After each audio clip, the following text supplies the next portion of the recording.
नमस्कार। ज्योतिषीय श्रृंखला की इस कड़ी में आपका हार्दिक स्वागत है। कुटुंब विषयक अध्ययन, कुटुंब के विषय में जानकारी प्राप्त करने के क्रम में अभी हम जातक के बाल्यकाल में उसकी माता की मृत्यु कैसे होती है, उसके लिए कौन कौन से योग कुंडली में बनते हैं, इसका अध्ययन कर रहे हैं। आइए इस क्रम को आगे बढ़ाते हैं और कुछ अन्य सूत्रों का अध्ययन करते हैं।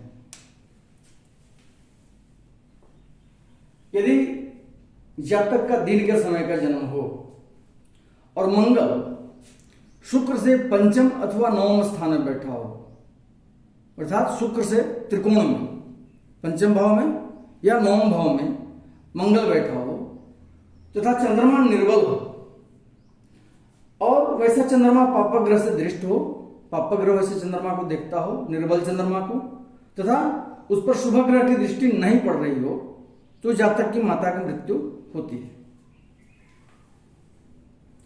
अगला सूत्र है, यदि जातक का जन्म रात्रि के समय का हो और चंद्रमा से शनि पंचम अथवा नवम स्थान में बैठा हो, चंद्रमा से शनि त्रिकोण में बैठा हो और चंद्रमा निर्बल हो तथा पापग्रह से दृष्ट हो, चंद्रमा पापग्रह की दृष्टि उस पर पड़ती हो और उस पर किसी भी शुभ ग्रह की दृष्टि नहीं पड़ रही हो, तो जातक की माता की मृत्यु होती है। अगला सूत्र है, यदि मंगल और शनि चतुर्थ स्थान में हो और पापग्रहों से दृष्ट हो, तो जातक की माता की मृत्यु होती है। मंगल और शनि कुंडली में चतुर्थ भाव में बैठे हों और पापग्रह के द्वारा देखे जा रहे हों, तो जातक की माता की मृत्यु संभव होती है। अगला सूत्र है, यदि चंद्रमा से शनि सप्तमस्थ हो और बृहस्पति अष्टम स्थान में हो, तो जातक की माता की मृत्यु होती है। चंद्रमा जहां भी बैठा हो उससे सप्तम भाव में शनि बैठा हो और चंद्रमा से अष्टम स्थान में बृहस्पति बैठा हो, तो माता के लिए अनिष्टकारक होता है। अगला सूत्र है, यदि चंद्रमा पापग्रहों से घिरा हुआ हो, अर्थात चंद्रमा जहां भी बैठा हो उससे पहले वाले भाव में पापग्रह बैठा हो और आगे वाले भाव में पापग्रह बैठा हो, तो इसको हम पापग्रहों से घिरा हुआ कहते हैं।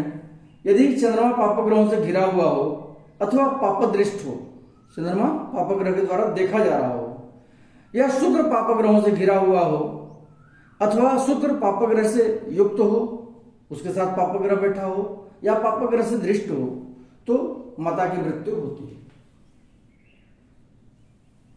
अगला सूत्र है, यदि लग्न और चंद्रमा पापग्रहों से दृष्ट हो, लग्न और चंद्रमा दोनों पापग्रहों से दृष्ट हो और शुभ ग्रहों से युक्त अथवा दृष्ट नहीं हो, लग्न के साथ और चंद्रमा के साथ कोई शुभ ग्रह नहीं बैठा हो या कोई शुभ ग्रह न तो लग्न को देख रहा हो न चंद्रमा को देख रहा हो, तथा बृहस्पति के अंतर्गत नहीं हो, तथा बृहस्पति केंद्र में नहीं हो, तो जातक की माता की मृत्यु होती है।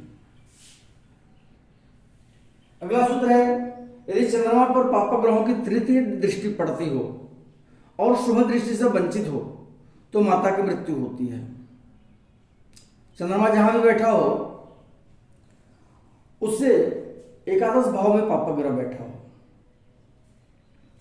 तभी तृतीय दृष्टि पड़ेगी। शनि की पूर्ण दृष्टि होती है तृतीय, यदि शनि बैठा हो तो शनि की पूर्ण दृष्टि पड़ सकती है, या अन्य ग्रह भी बैठते हों तो एक पाद दृष्टि 1/4 दृष्टि जो है सो पड़ती है। तो जितने ज्यादा ग्रह की तृतीय दृष्टि पड़ेगी उतना ही ज्यादा अनिष्टकारी होगा। यदि चंद्रमा से शनि त्रिकोण में बैठा हो और जन्म रात्रि के समय का हो, तो माता की मृत्यु होती है। चंद्रमा से पंचम अथवा नवम भाव में शनि बैठा हो और जातक का जन्म रात्रि के समय का हो, तो माता की मृत्यु होती है। यदि जातक का जन्म दिन के समय का हो और शुक्र तथा मंगल पापयुक्त हो, शुक्र और मंगल एक साथ बैठे हों और उनके साथ कोई पापग्रह भी बैठा हो, तो माता की मृत्यु होती है। यदि चतुर्थ एवं सप्तम भाव में पापग्रह बैठे हों और उनमें से किसी के साथ चंद्रमा भी बैठा हो, तो माता की मृत्यु होती है।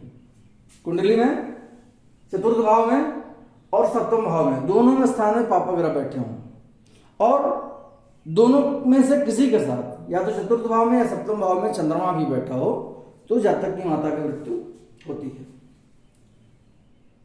अगला सूत्र है, यदि चंद्रमा से सप्तम, अष्टम तथा नवम स्थान में सभी पाप ग्रह बैठे हों तो माता पिता सहित बालक की मृत्यु होती है।